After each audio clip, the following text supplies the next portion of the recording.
fanarahana tamin'ny mpikarakara hoe manao fanandramana foana zany tsika ny hoe ahoana ny fomba azahoany ny rehetrarehetra zany tsirairay avy na ny ankizy aza mahazo ny tenin'Andriamanitra dia zaraina isan-kalahady dia manao fanandramana tsika efa vitsivitsy zany nandramana dia mbola fizantsika androany atao amin'ny teny frantsay ny fanazavana ary rehefa avy eo dia asiana amin'ny teny diazo tsy voatery hoe miverina le teo fa manamafy ny ataontsika amin'ny teny malagasy. Donc le texte sur lequel nous allons réfléchir, prendre un enseignement de la part de notre Seigneur Jésus-Christ, est écrit dans Jean 6, versets 5 et 6 qu'on a déjà lu tout à l'heure au nom de Jésus. Ayant levé les yeux et voyant qu'une grande foule venait à lui, Jésus dit à Philippe: où achèterons-nous des pains pour que ces gens aient à manger? Il disait cela pour l'éprouver car il savait ce qu'il allait faire. Voici comme dit Malagasy, ary Jesosy nanompo ny maso ny kanahita fa nisy vahoaka betsaka nanakina azy dia hoy izy tamin'ny Filipo: aiza no hividianantsika mofo ho amin'ireo? Izany no nataony mba iza hamitoetra azy fa izy nahalala ihany izay efa ataony. Devant l'incrédulité des gens de l'époque de Jésus, il multipliait les miracles. À chaque sortie, dans chaque village, il guérissait les malades, il délivrait les personnes qui étaient liées par les esprits impurs, il ressuscitait les morts.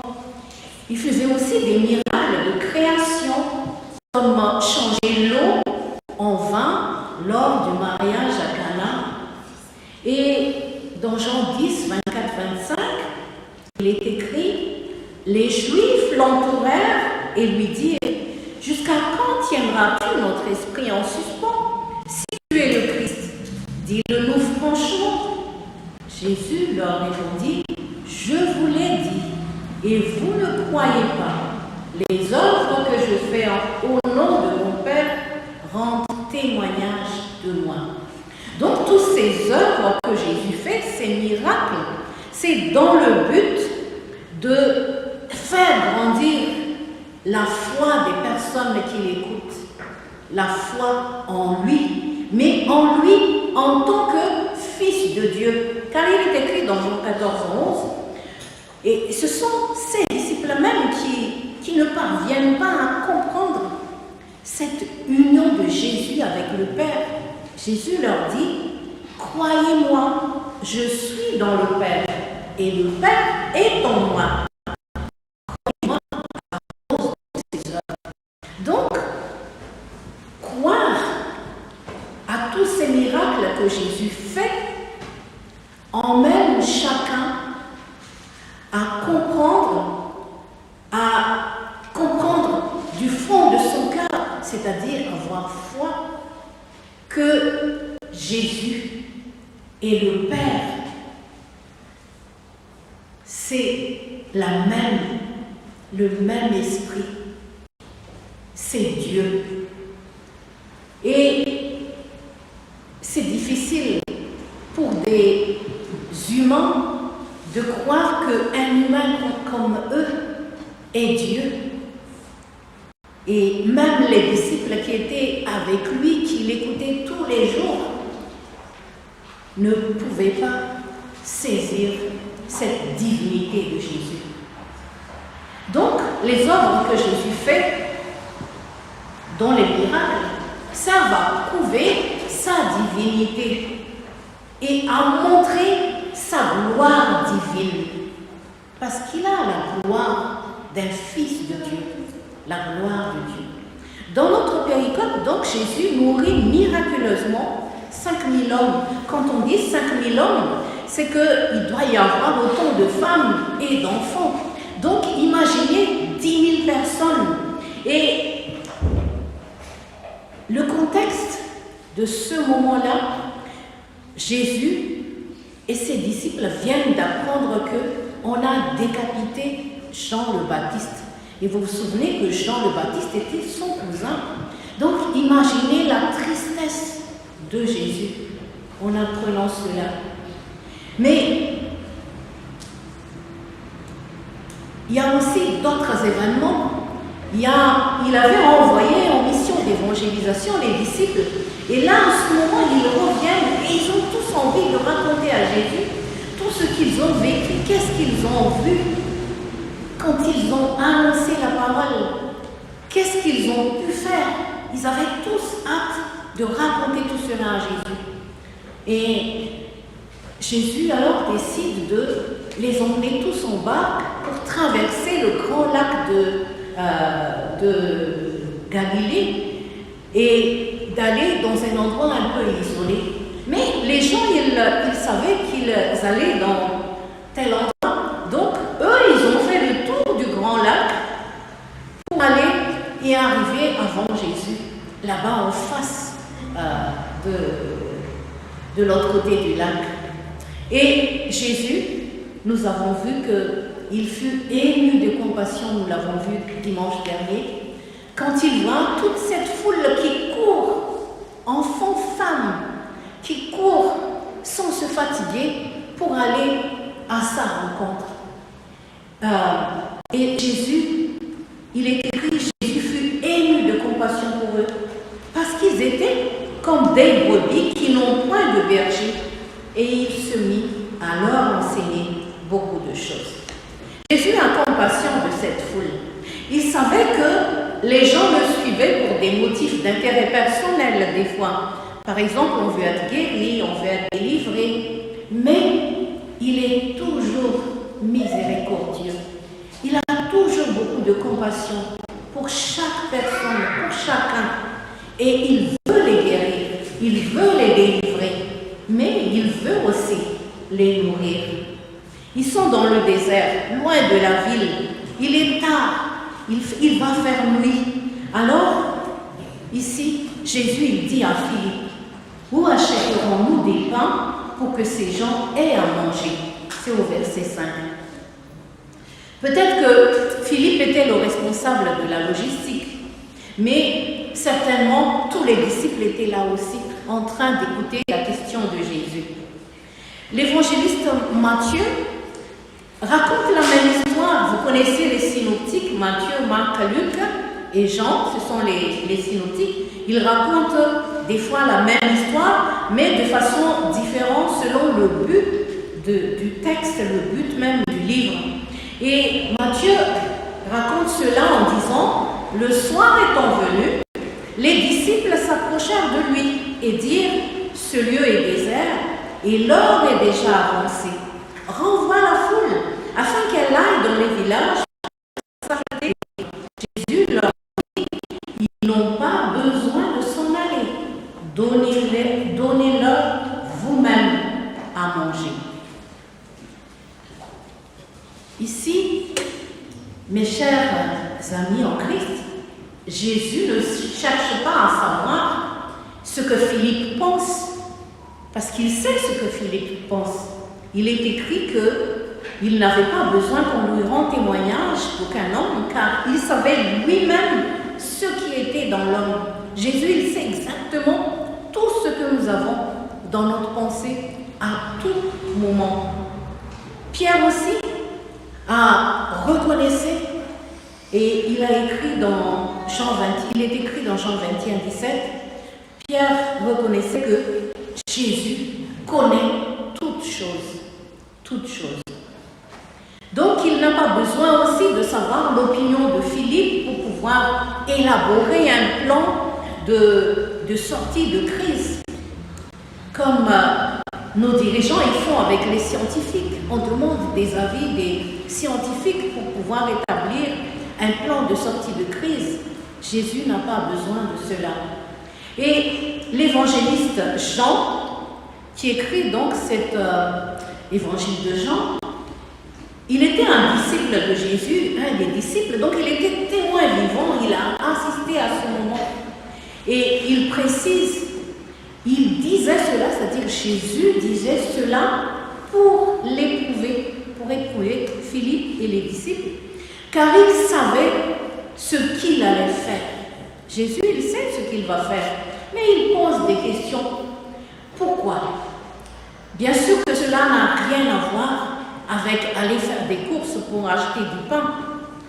Jésus fait cela avec tout le monde, même avec nous aujourd'hui, quand il veut fortifier leur foi.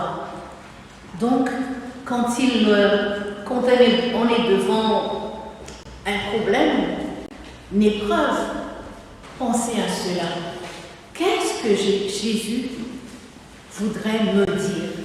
Est-ce que ma foi, est-ce qu'il veut que ma foi grandisse encore?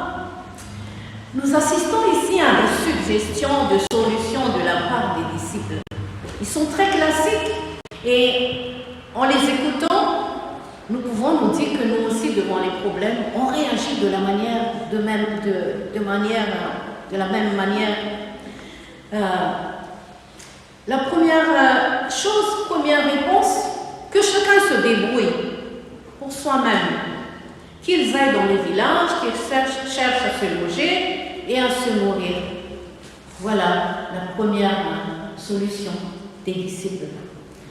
Deuxième solution, effectivement, nous pouvons les aider avec nos ressources, c'est-à-dire les ressources des disciples. Mais 200 deniers, après le calcul des théologiens, 200 deniers, il paraît que c'était 8 mois de salaire d'un ouvrier de l'époque. Donc, 8 mois de salaire de quelqu'un, ils disent que c'est ce qu'ils ont dans leur économie. Les disciples disent que c'est insuffisant. Donc, c'est au-dessus de leur possibilité de nourrir ces 10 000 personnes. Troisième solution, on va faire des recherches. Là, il y a un débat, il y a des théologiens qui disent que c'est Jésus qui les a envoyés faire des recherches, et il y en a qui ont dit, les disciples eux-mêmes, ils sont allés faire des recherches. Mais le résultat est le même. Et le résultat des recherches, c'est qu'ils ont trouvé un garçon qui a 5 pains et 2 poissons. Donc, résultat de tout cela, voici la difficulté. Qu'est-ce que cela pour tant de monde au verset 29? Je pense que les disciples croyaient en la toute-puissance de notre Seigneur Jésus-Christ à ce moment-là. Ils y croyaient. Comme nous aussi, nous disons, nous connaissons la Bible, nous connaissons bien l'histoire de Jésus, nous croyons en Jésus. Mais c'était encore une compréhension abstraite. C'est-à-dire, c'est dans la pensée. Mais devant l'épreuve et l'impossibilité humaine, ils ne pouvaient pas utiliser leur foi. Nous reconnaissons, chacun de nous, que nous nous sommes déjà trouvés dans la même situation à un moment de notre vie, ou même à plusieurs moments de notre vie. Et par conséquent, comme tout homme sans foi, ils se sont jetés sur la confiance en la puissance humaine devant une détresse humaine. Et c'est la solution que l'on préconise dans le monde. Et nous, chrétiens, souvent, nous y allons aussi, nous y croyons. Je vous donne seulement un exemple. Quand il y a quelque chose qui ne va pas, qu'on est un peu fatigué, on est en train de déprimer, la première chose que nous conseillent nos médecins, c'est d'aller voir le psychologue. Et c'est quoi la psychologie? Il n'y a pas de problème, c'est de comprendre nos fonctionnements. Mais quand on passe à la thérapie de la psychologie, on apprend aux gens à faire confiance en eux-mêmes, à prendre confiance en soi. Et ce n'est pas du tout ce que nous enseigne la Bible. La Bible nous enseigne à dépendre de Dieu, à mettre notre confiance en Dieu et d'avoir une foi agissante. Nous en parlerons un peu plus tout à l'heure. Vous voyez bien la difficulté qui se présente à ses disciples. Et Jésus, il a dû se poser la question à ce moment-là, mais comment se fait-il qu'il n'ait pas la foi alors qu'ils entendent tous les jours ma parole? Mes chers amis en Christ, c'est toujours comme cela que l'homme traite Dieu. Souvent, on ne se tourne vers lui qu'en dernière ressource. Et c'est pas étonnant si le Seigneur procède ainsi de temps en temps avec nous pour nous faire comprendre ce qu'il y a à l'intérieur de nous, où en est notre foi, notre confiance en lui. Il nous met dans des difficultés afin que nous puissions comprendre où en est ma foi.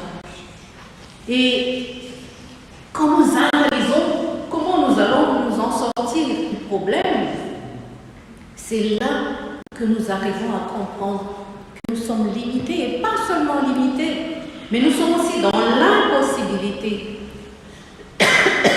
de résoudre nos problèmes. Tous les jours, nous voyons à la télé, devant la crise sanitaire, ils n'ont pas de solution. Même si on trouve des solutions, bien sûr, on s'appuie sur les avis scientifiques. Mais vous voyez que quelques semaines plus tard, on dit le contraire. C'est difficile de franchir ce cap de la confiance en soi, en la confiance au Seigneur. Parce que cette foi nous vient de Dieu, c'est lui qui nous le donne.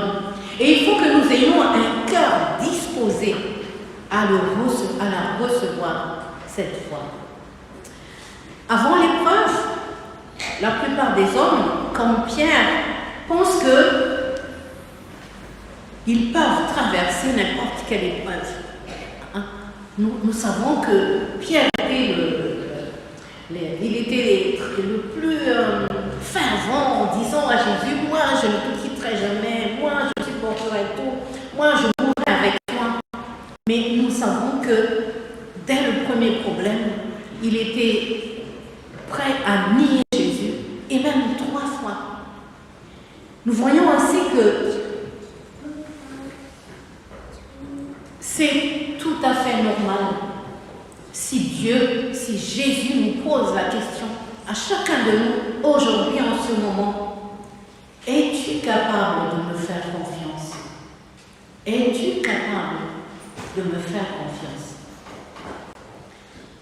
Jacques a écrit dans Jacques 1, versets 2 à 4, « Mes frères, regardez comme un sujet de joie complète les diverses épreuves auxquelles vous pouvez être exposés, sachant que mais il faut que la patience accomplisse parfaitement son œuvre, afin que vous soyez parfaits et accomplis sans faillir en rien. Ce qui m'a beaucoup touché là, dans ce verset, c'est cette joie complète. Franchir le pas de la confiance en soi vers la confiance et même dépendance totale à notre Seigneur Jésus produit une joie complète. Et je pense que c'est ce que nous cherchons tous. Pierre aussi va affirmer dans 1 Pierre 1, 6, 7, c'est là ce qui fait votre joie. Il parle aussi de joie. Quoique maintenant, puisqu'il le faut, vous soyez attristés pour un peu de temps par diverses épreuves. Ceux qui traversent en ce moment même des épreuves peuvent comprendre bien la tristesse quand on est dans l'épreuve. Afin que l'épreuve de votre foi, plus précieuse que l'or périssable, qui cependant a été éprouvé par le feu, ait pour résultat la louange, la gloire et l'honneur lorsque Jésus-Christ apparaîtra. Vous voyez que la foi en Christ, la dépendance en Dieu, produit en nous, par la tristesse qu'éprouve tout le monde dans les épreuves, mais une joie immense. Et cette fois, Pierre dit qu'il a bien vécu, hein, on a parlé de Pierre tout à l'heure, il a bien compris, lui. Cette fois, il dit, c'est plus précieuse que l'or. Et je vais parler maintenant de la foi agissante. La foi agissante, c'est-à-dire que c'est la foi qui précède l'action. Souvent, ce que nous faisons tous les jours, c'est qu'on a l'habitude de manger, de nous habiller, d'aller travailler, d'aller faire les courses de ceci, de cela. On n'a pas besoin de Jésus. Moi, je le fais toute seule. Souvent, c'est ce que nous faisons. Et quand arrive le problème, même dans les choses que nous avons l'habitude de faire, il peut y avoir des problèmes. Et là, on panique. Et quand on ne trouve pas de solution, Seigneur Jésus, viens à mon aide. Vous voyez, c'est un peu tard. Le problème est déjà là. Donc, qu'est-ce qu'il faut faire? Que nous enseigne la Bible? La Bible nous enseigne à mettre d'abord la confiance en Dieu, à mettre notre foi en Christ. Même dans les choses les plus simples que je fais dans la journée, par exemple, aller faire mes courses, ou faire la cuisine, ou aller travailler, ou faire mon travail dans l'entreprise. Tout ce que nous pouvons imaginer, ou même partir en vacances. Dans tout cela, dans mon cœur, j'ai confiance en Jésus. Je lui remets tout cela. Je sais que tu es avec moi, Jésus. Je sais que tu cuisines avec moi. Je sais que tu manges avec moi. Je sais que tu fais les courses avec moi. Et je le remercie. Et ainsi, s'il y a un problème, il n'y a pas de souci. On est déjà avec lui. C'est à lui de résoudre les problèmes. Et la foi agissante que la Bible nous apprend nous conduit à des œuvres. Ce n'est pas les œuvres qu'on fait avant la foi, mais c'est la foi qui doit dévancer nos œuvres. Et ainsi, les problèmes, ils sont entre les mains de Jésus. C'est un Dieu créateur. Il sait créer des pains, il sait créer du vin. Qu'est-ce qu'il ne peut pas créer dans notre vie?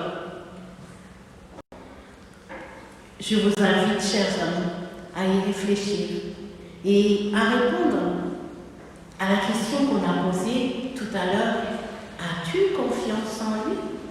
As-tu confiance en Jésus?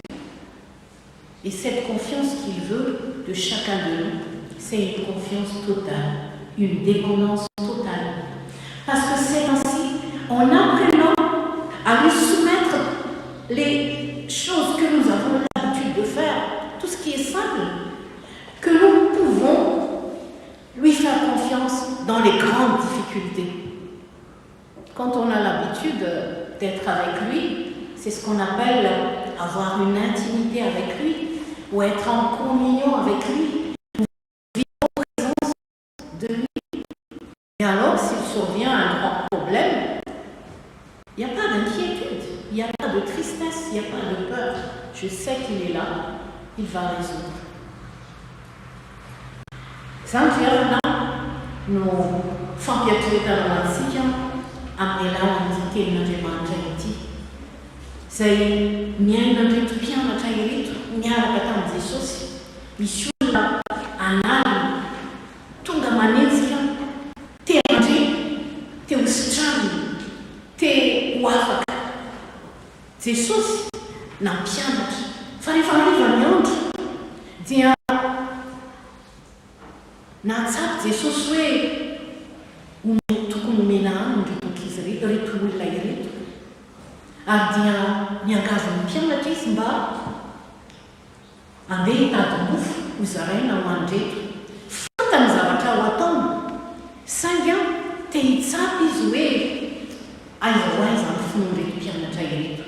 Dia hita amintsika tamin'ny nazavaina teo fa tahaka antsika koa eo anatrehan'ny olana samihafa dia nisosokevitra voalohany dia hoe alao zaho hoe hitady solution antika. Sosokevitra faharoa dia hoe afaka manampy amintsika fa ohatrany tsy ampy ny atao tanana entina manampy. Sosokevitra fahatelo dia ny hoe azafady tsy tadidika tany andao hitady andao ho ezaka hitady dia nahita tovolahy anankiray izay nanana mofidimy sy azan-drano.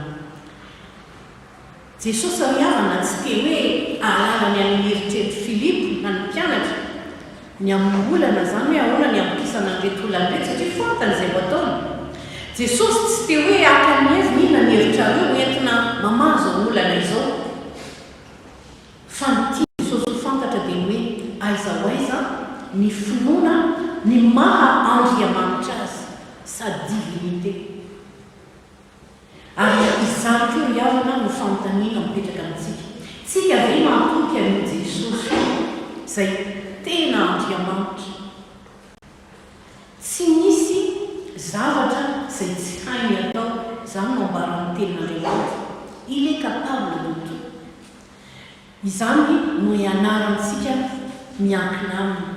Manomboka ny zavatra kely, ny zavatra madinika hainao atao isan'andro isan'andro.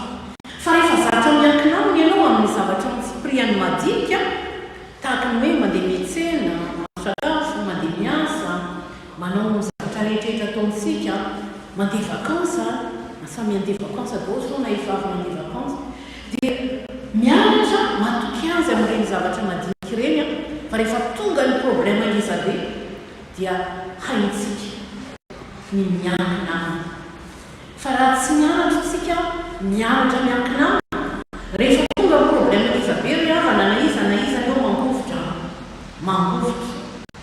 ary izany no mahatonga ny tapaka lalandra sy ny aretina maro samihafa.